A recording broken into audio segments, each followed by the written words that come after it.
Kompetensi dasar yang pertama 3.3 yaitu memahami prosedur berkarya seni grafis dengan berbagai bahan dan teknik.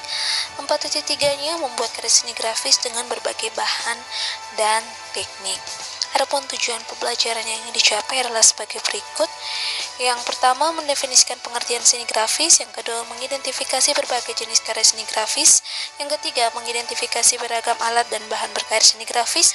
Yang keempat, mengklasifikasikan beragam karya seni grafis. Dan yang kelima, berkarya seni grafis dengan menggunakan salah satu teknik dalam seni grafis untuk dipamerkan secara individu.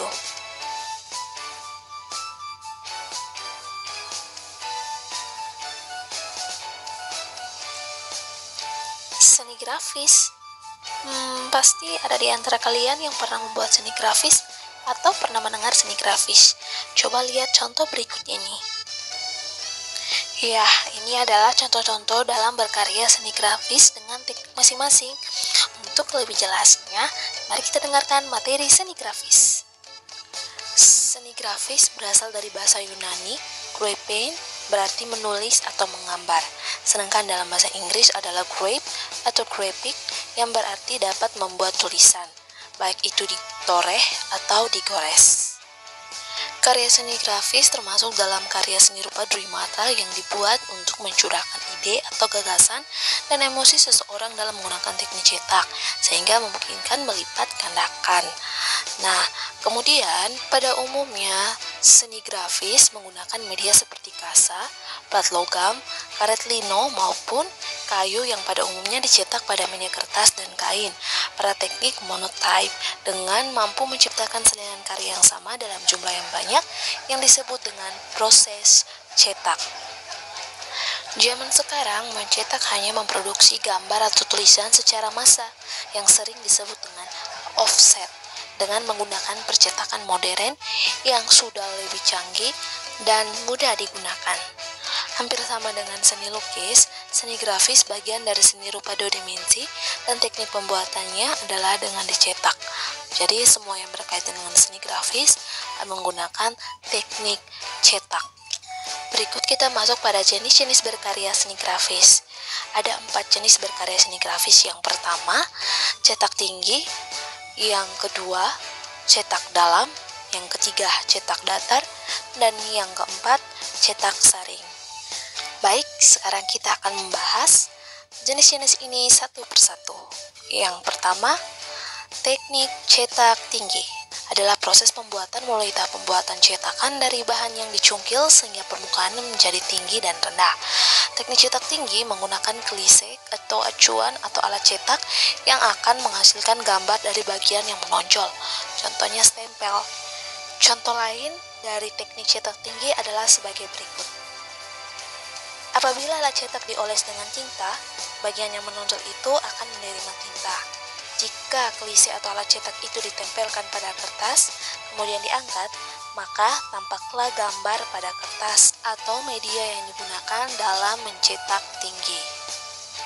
Yang kedua, cetak dalam adalah seni cetak yang menggunakan klise dalam, artinya bagian dalam menyerap tinta dan akan membekas pada kertas. Jenis cetak dalam artian lain adalah etsa, mezotin, dry point, dan lain-lain. Dibuat dengan bahan cetak dari aluminium atau kuningan yang permukaannya ditore dengan alat tajam hingga menghasilkan goresan yang dalam. Alat yang dipakai menore berupa pahat, paku, jarum, grafis, burin, atau logam runcing. Berikut adalah contoh dari cetak dalam. Cetak dalam adalah proses mencetak dalam seni grafis dengan memanfaatkan bentuk yang dalam dan tidak rata yang berasal dari plat untuk menghasilkan bentuk karya gambar. Plat tersebut biasanya merupakan lempengan logam yang digores baik secara manual maupun menggunakan bantuan bahan kimia agar didapatkan goresan untuk menampung tinta warna. Tinta warna yang ada pada goresan tersebut nantinya akan dipindahkan ke dalam media cetak. Kedalamannya yang berbeda itulah yang menimbulkan efek radiasi, ketebalan warna, bahkan tekstur pada hasil cetaknya. Teknik cetak dalam sampai saat ini masih digunakan, khususnya pada uang kertas, dokumen, contohnya paspor. Nah, sampai sekarang kebutuhan pengamanan dalam percetakan untuk kertas-kertas dokumen penting ataupun uang belum bisa dipenuhi oleh teknologi cetak konvensional modern seperti offset atau digital, sehingga sampai sekarang masih menggunakan teknik cetak dalam intaglio. Yang ketiga, cetak datar adalah teknik cetak menggunakan klise datar dengan prinsip saling menolak antara tinta dan air. Teknik ini memperbanyak hasil cetakan dengan media permukaan yang datar, dengan menggunakan batu cadas atau lempengan logam. Seiring dengan perkembangan zaman, sekarang cetak datar telah menggunakan teknik digital. Salah satunya adalah cetak offset, di mana menggunakan alat-alat canggih. Contohnya yang sering kita temui yaitu printer ataupun mesin fotokopi. Yang keempat, cetak saring adalah salah satu teknik proses cetak yang menggunakan layar atau screen dengan kerapatan serat tertentu. Sering dikenal dengan sablon atau senigrafi dengan membuat tulisan atau gambar pada kertas, kaos, kain spanduk, undangan, plastik, dan media lainnya. Pada seni cetak saring konvensional, desain cetak dibentuk dengan melakukan penyinaran emulsi dengan letak film positif di atas kren menggunakan sinar matahari. Namun, saat ini sudah ada teknologi penyinaran yang lebih cepat dan lebih hemat dengan menggunakan mesin vakum exposure, yaitu penyinaran menggunakan cahaya ultraviolet.